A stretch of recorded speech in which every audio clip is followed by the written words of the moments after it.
The Paracave Podcast, proudly brought to you by major sponsor Jack's Pale Ale, exclusively available at Parramatta Leagues Club, Shannon Cooney from Glenmore Park Realty, BTZD Clothing, and the official media partner of the Paracave Podcast, the Parramatta Times.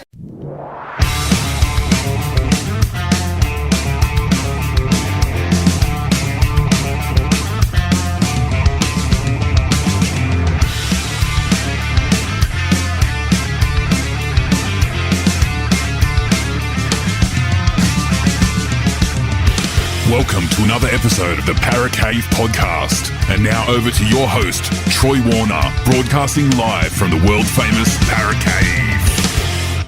And yes, hello and welcome back to another episode of the Paracave Podcast. Troy Warner here, and it is a very disappointed Troy Warner as Parramatta went down to the Bulldogs, 22 points to 18 in the round 14 King's birthday long weekend clash played at Accor Stadium in front of a record crowd, 45,596 I think it was, a massive crowd, 45,496 it was, a crowd record for a regular club game between the Eels and the Bulldogs. So the fans are certainly getting out there to the games. And look, the crowds all year have been outstanding. There's been sellouts here and there and everywhere. The Warriors, the Sea Eagles, I think the Panthers have done one, Parramatta have done one, but the crowds are amazing, and it just shows you that when your team is winning, your fans will and members will get behind you and get to the game. So credit where credit is due to the Bulldogs fans and also the Parramatta Eels fans who travelled to Accor Stadium to get out there to watch this game. And look, it was a cracker of a game. Bulldogs and Eels rivals in this competition. They have been for a long, long time, probably since the 80s when they played in grand finals against each other, one apiece in the 80s. And look, every time these two teams play, it's always intense. The rivalry is there, and especially when you've got some former players, especially Reid Marnie in the Bulldogs side playing up against Parramatta. He hasn't had the best of records against Parramatta whilst being at the Dogs. And look, he got one over us today. And look, it was it started off pretty good for Parramatta. They scored the first try through Blaze Talangi, a pretty good backline move. And look, he didn't have a lot of space to work in on that sideline, but he got the job done. Now, before the game, there was a lot of changes for the Eels. Mike Acevo was ruled out due to a hamstring injury, and more than likely he'll be out next week as well against the Roosters. And so Blaze was playing on the wing, and Dijon Arcee came in for Blaze into the centres. And look, as I said, there was a few changes there on the bench as well. Joey Lussick got a start on the bench. Makatoa was dropped. He played New South Wales Cup on Friday night, I think it was, for the Parramatta Eels. I think that was it. There was a late starting change with Wiramu Greg starting and Junior Paulo going back to the bench as well for the 11th time this season. And look, I think that worked when he came on as a replacement. He certainly tried his hardest, and he did have a bit of an impact, and it did look like his runs were pretty meaningful. But as I said, Mitchell converted that try to Blaze Talangi from the sideline. It was a great kick, but then 5 minutes later, the Bulldogs hit back to a try to Stephen Crichton for the Bulldogs. Now, Stephen Crichton, he scored 2 tries today against Parramatta, and look, he was probably the man at the match. He absolutely led this team around all day. He knew what plays to do, and he absolutely carved up that Parramatta left-hand side. And it was probably a mistake by coach Trent Barrett to put Dijon Arcee on that side. And even after that first, possibly even second time that DJ was run around by Connor Tracy, who also had a great game as well. Probably it was too late to switch Will Penasini over to that side. I don't know how Will would have went on the left-hand side, but I think that move potentially could have happened, but it didn't. And Stephen Crichton, look, he was the difference today, I think, between the Bulldogs and the Eels, along with Matt Burton's kicking game. Now, we saw in the game a few spiral bombs. There was one that potentially could have led to a Bulldogs try right before half-time, I think it was, but Jacob Preston was ruled offside. He got into the play and Gutho dropped the ball, so he was ruled offside by the video referee. So Matt Burton certainly had the better kicking game, I thought, than Mitchell Moses, who played pretty good in the first half for Parramatta. He had some great darting runs down the short side. We all know how Mitchell loves to run down that short side if there's ever a play on. And look, it led to a try. It led to Will Penasini's try. He ran down the short side, a quick sprint. He linked with Bryce Cartwright, who then ran and he took the defenders with him and he passed it back in field to Will Penasini, who scored Parramatta's second try. But the Eels, they came from behind to lead in that first half, 12 points to 10.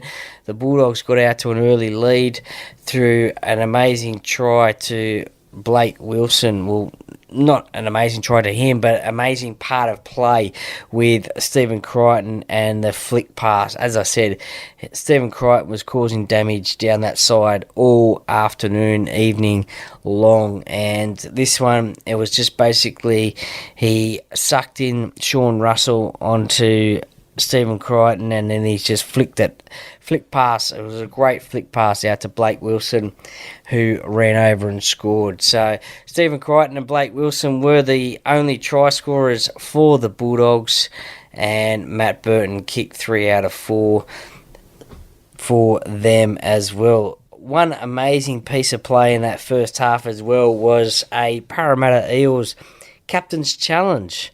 Now, it looked like that the Bulldogs were going to get a 7-tackle set after a kick went through, and Parramatta actually challenged that. Clint Guthersons, now, he was playing his 200th game on the King's birthday weekend. We all know his nickname is the King, although the Bulldogs do have Max King in their side as well. Commentator Andrew Voss was hoping one of those would score today, but it wasn't to be. But Captain Clint Guthersons wanted to captain challenge the play because he believed, and potentially Mitchell Moses believed as well, that he knocked on in that play and that the Dogs didn't deserve a 7-tackle set, which the bunker reviewed, and it was right. Mitchell Moses did knock on in that play, and the Bulldogs didn't get a 7-tackle set. It was just merely a handover, so it was a pretty crucial time at that point in time. Gutho at the back there, he was peppered all day long with the Matt Burton bombs. Shortly after that captain's challenge, he absolutely caught a cracker. Basically, from a distance, he sprinted over and caught it. As I mentioned before, he did drop one later on in that first half, but it was ruled that Jacob Preston was offside. So I made an absolute meal of it. But the Bulldogs, they showed tenacity. They had some injuries in this game. Just before half-time, Josh Curran went down with a pretty serious injury, and the Medicab was called on. It stopped play for a while there. Kudos and credit goes to Joe Offahengawi, who stayed with Josh. He realised he was in trouble and lent him on into the recovery position and waited for play to be stopped. So thankfully we have players in the game like Joe who would, and I think most players in opposition teams would do that if they did see opposition players in serious trouble. They would definitely try and stop and be with that player and put them in the recovery position. But it was just great to see a rival from the opposition side stop and do that. And Josh wasn't able to come back to the field, so we wish him all the best in his recovery. So I don't think he will play next week. I'm not too sure who the Bulldogs have got next week. I'll just bring that up right now, because after that win against the Eels, the Bulldogs go straight into 7th position. So it was a big game for them because they had the bye next week, so their second bye. So a big win, for a 4-point win, you could say, to the Bulldogs, and they are on 16 points in 7th spot, with the Roosters and Raiders also having a bye next week as well. So the Roosters, they play Parramatta, I should say, next week. So the Bulldogs, let's do this properly. Sorry about this. I am just looking at the website as I'm talking. So the Bulldogs in 7th position, and they have a bye next week. And so, as I said, a 4-point game. So it was a crucial game for them. They are the only team to have a bye next week. So a crucial win for them, a 4-point game for them. Right before halftime, Mitchell Moses, he missed a field goal right in front, you could say, right on half-time. There were suggestions early on that it would be that maybe perhaps Parramatta would try for a 2-point field goal, but it wasn't to be. Mitchell went for a 1-point, missed it.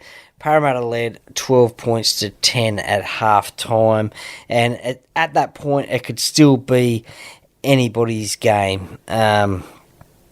And it was anybody's game, and it looked like it was going to be Canterbury taking the lead straight after half-time, because the first set after the Canterbury's first set after half-time, Burton goes through, and it did look like that Canterbury had scored, but it was ruled an obstruction as Salmon took out Mitchell Moses. And so that was a bit of relief for the Parramatta Eels. And more relief for the Parramatta Eels as Reid Marnie, he kicked it out in the full. He was trying to go for a 40-20, but just the execution let him down, and it meant that Parramatta were on the attack 40 metres out. And Kelma Tuilagi, who I thought had a pretty reasonable game. He did drop the ball at one stage, which I did think that was stripped out by Jacob Preston. The bunker ruled otherwise. They said that he was just Jacob Preston was just making a routine tackle, and you could probably see that Jacob wasn't looking at the time at the ball. His hand started up on his, I guess you could say, upper shoulder, and then just moved down, and the ball came out. So, look, I think potentially it could have went either way. It could have went a strip, or it could have been a no strip, which it was ruled in. But thankfully, after that, Kelma, he ran a great line and got a great pass off Dylan Brown and scored. And it gave Parramatta that little bit of a buffer, a 8-point buffer, which is what you want in a game of rugby league, just to have that 8-point buffer. Look, sometimes it doesn't matter, obviously, but to have an 8-point buffer is a good thing to have in rugby league, as you know, a team can score a try and convert, and then you're still 2 points in front, which is what happened today. But always having that buffer is good. Unfortunately, though, Parramatta couldn't capitalise on when Kurt Mann in the 55th minute was sent to the sin bin for a crusher tackle on Will Penasini, and it looked like a really bad one to be honest as well. He basically lifted him up and then shoved him down, put pressure on the neck of Will, and it was ruled a sin binning offence. Now, the disappointing part about that for Parramatta was the fact that they weren't able to score. Now, this is not the first time they have not scored when the opposition is down to 12 players. It's happened once or twice before this season, and that's a concerning thing, I think, for Parramatta, is the fact that they can't score points when the opposition is a man down. So it's obviously a great opportunity for Parramatta to score points whilst that other team is a man down, but they just cannot capitalise on that. They had a few opportunities to do that and score, but the Canterbury defence, they stood up both the on-goal line, and their defence just seemed more determined than the Parramatta defence, unfortunately. But they held out Parramatta after raid, and they were unable to score. So it looked like Canterbury were going to score again a little bit shortly after, but a forward pass from Toby Sexton, who had a good game for the Bulldogs and has just looked like he has settled into that squad. He only came back last week, I think it was, but he is a natural halfback, and he has been leading that team around in the last couple of weeks pretty well. So Bronson Xerri, he unfortunately didn't get that try. And then another play from Toby as well with his kicking game. He put a kick through and the ball goes into the in-goal area, and it's Gutho and Jacob Preston going for the ball, but Jacob, he grounded on the dead ball line, unfortunately. If he was a little bit quicker and got that ball down, he would have scored for Canterbury, but it wasn't to be. But then miraculously, and this was, as I said before, this was what the difference was. Matt Burton kicked when Canterbury were down to 12 men, he kicks a 40-20, and look, it was a massive kick. He was about 47 metres out from his own line, and he's just nailed this 40-20. It was a massive kick, and that was the difference, I think, between these two sides, was a kicking game again. And we can see how crucial it is. Last week against the Sharks, Mitchell Moses' kicking game was on song. This week it wasn't. Unfortunately, from what I noticed, Mitchell Moses, he was involved in pretty much sort of everything in the first half. He was doing those short runs down the short side. He was doing the kicking. But just in the second half, he was hardly mentioned in the commentary. And I don't know what happened in that second half. He just, I guess you could say, went missing. He was on the field. He did play 80 minutes, but I just don't know what happened. I just don't know what happened. Whether that was... The game was there for Parramatta to try and... He was there to try and ice the game for Parramatta, but he was nowhere to be seen, and it's pretty disappointing. Is that a concerning point for Origin selection? Well, next week's game against the Roosters, that'll be a big test for Mitchell to see what happens in that game, to see if he gets picked for Origin at halfback. As I said in the Origin podcast, I think Nico Hines will struggle to get his spot back, but look, that disappointing performance today from Mitchell. As I said, his first half was pretty good, but his second half just wasn't there. And then late in that second half, it was just basically Stephen Crichton's show. He basically ran rings around Dijon Arcee in that centre position for Parramatta, and just had the speed, the pace, and just defend, and Connor Tracy as well. He chimed in as well. He played really well for the Bulldogs. He was one of their best. He absolutely, again, another player with pace as well. He had a great game, 232 metres, and just he popped up in the right spots at the right time. And then he passed it on the inside to Crichton, who scored his second try. Look, Connor Tracy, he's got that speed. That's probably something that Parramatta lack at the moment, is speed in their back five. We know Blaze Talangi has a bit of speed, but that's probably about it for Parramatta. And that was the difference as well, the speed of the outside backs and the kicking game for the Bulldogs. Look, 9.5 minutes to go. Jacob Preston goes down. Looks like it's an ankle injury for Jacob. I guess we'll get more reports about that tomorrow as he'll go for scans. He also left on the Medicab as well. So unfortunate to see that.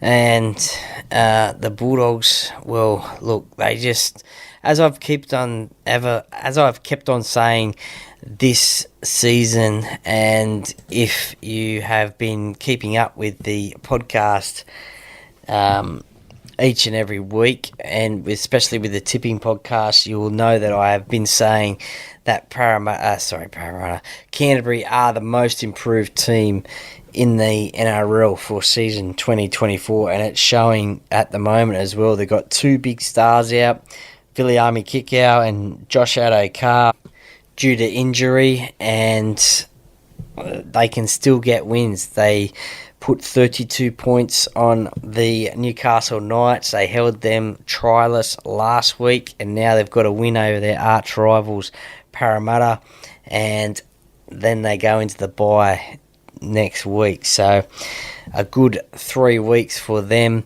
and look, they'll only improve, and that they are potentially looking at a top 4 berth. Parramatta, look, disappointing once again. It was the second time this year that they played in the 2001 Heritage jerseys.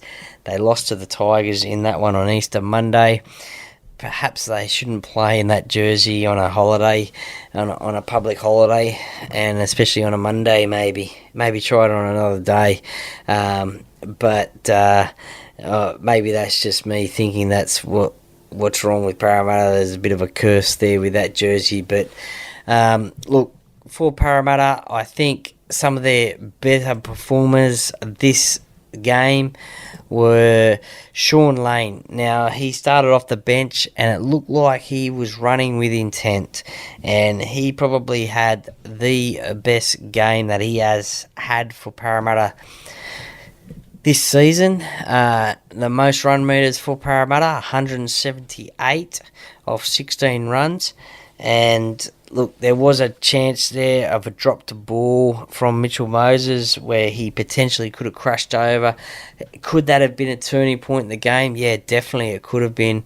But look, other than that, I thought Sean Lane had a pretty solid game. He played 48 minutes. Look, despite Sean Russell's inefficiency tackles, I think he is slowly growing into a solid first grader. I don't think he'll be a superstar, but I think he's growing into a solid first grader. That sort of player that you need in your side. I thought Blaze was pretty good playing on the wing. He scored a try. The thing with our outside backs at the moment, though, is it does seem that Parramatta outside backs do get dominated in defence and get taken back in tackles. Dylan Brow was pretty quiet today. I think he had a few runs, probably not as many as, well, he had 18 runs for 165 metres, but not many of the big stepping runs. He did make a mistake there close to the end, which in a few sets led to a Canterbury try, which was disappointing. At times he did look dangerous running, but not like last week where he scored that try against the Cronulla Sharks. He did make 14 tackles as well, which probably we have seen in the last few weeks he has made more than that, but he wasn't playing in the middle today. I thought Regan Campbell-Gillard, when he came on for his second stint, he played pretty good. Junior Paolo off the bench as well. He was running with intent, a couple of offloads. Jermaine Hopgood was okay on his return from Origin as well. He played 34 minutes after Origin the other night. Kel Matulagi, I thought he played okay, especially after making that mistake. He scored that try, but he was pretty solid. So there's been no real standout for Parramatta in this game. It was a little bit of everyone sort of contributed. Unfortunately, they didn't get the win though, but everyone sort of contributed probably the same amount of effort throughout this team for this game. I think, look, if I was to pick a player of the match from the Parramatta Eels side, well, I would probably go Sean Lane. 178 metres, 16 runs. He also made 27 tackles as well. A pretty solid performance despite that drop ball. I'd probably go Sean Lane. Well, for the Bulldogs, without question, it was Stephen Crichton. He was the difference between Parramatta and between the Bulldogs and Parramatta today. Just his leadership, his experience in big games, he knew what to do, and he is really leading this side around in 2024, and the more games that he plays with this side, the better that the Bulldogs are going to go. So he was the man of the match for me, and the Bulldogs, they win the I Forgive Cup that these two sides were playing for today. So they win that one.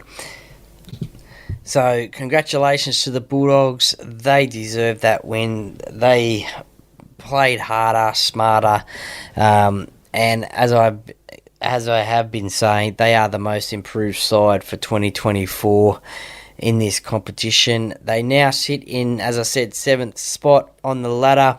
They've got the bye next week, so they may look like they may make the finals for the first time in a long time. For the Parramatta Eels, well, they sit down in 14th spot on 10 points after 4 wins and 1 bye. Their next opponent is the Sydney Roosters, who are coming off a bye at CommBank Stadium, so that one will be tough. That one game is on Saturday. So, look, that game's going to be a tough one there.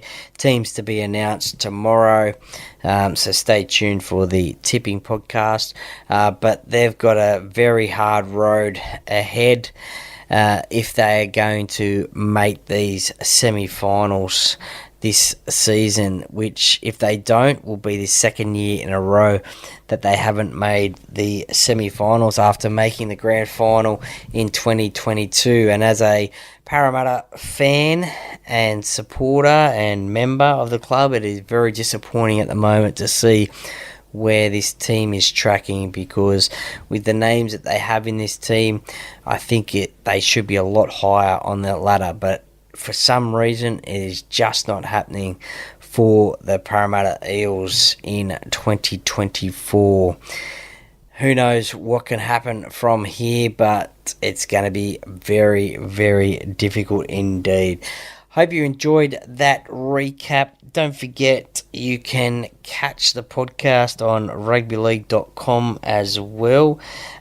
Former guest Steve Mascord is running that one over in England, so very fortunate to have the podcast featured over there on that platform. Also Spotify, Apple and YouTube as well. You'll be able to find that one, so please subscribe to the podcast if you haven't already, and please follow the podcast on Facebook and Instagram as well. Tell your family and friends to give it a follow if you like the content that I am providing.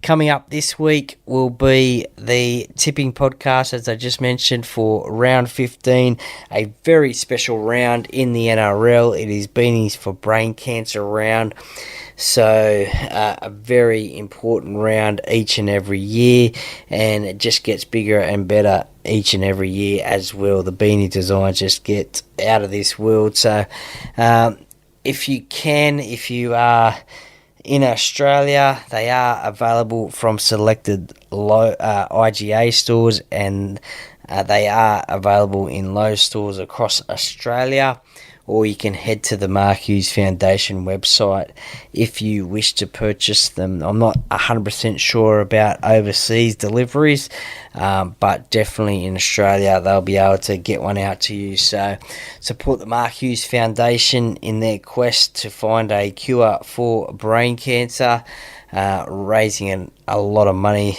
They have raised, in their history, they have raised over $30 million, so a fantastic effort there. Next weekend, round 15 tipping podcast will be out, a very special round, that one. So that one will be out on Tuesday or Wednesday. There'll be another interview-based podcast out on Thursday, and there will be a game day preview podcast, Eels versus Roosters, out on Friday, I do say, a day before the game on Saturday, so plenty of time to listen to that one. So thank you very much for listening to this one. I hope I haven't bored you too much. I can ramble on a bit, I do understand that, sorry about that, but I hope you enjoyed this podcast. And thank you very much for listening and the support. And look, go Para.